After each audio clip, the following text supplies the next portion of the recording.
एकेकाळी 7 दिवस अग्नीत जळत राहिला पुण्यातला हा वाडा, शनिवार वाडा. पण याचा इतिहास तुम्हाला माहिती आहे का?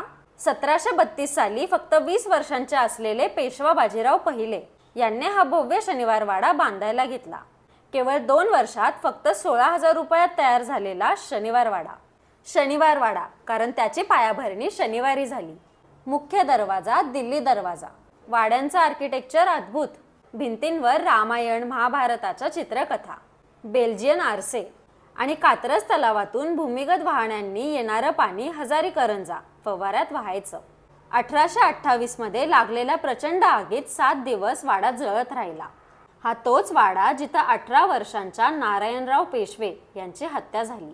आणि असं म्हणतात की आजही पौर्णिमेला एक आवाज ऐकू येतो, काका मला वाचवा. शनिवार वाडा हा एक असा वाडा आहे ज्यांनी प्रेम, राजकारण आणि हत्या देखील पाहिली. अजून अशाच माहितीसाठी कथाक्षाला नक्की सबस्क्राईब करा.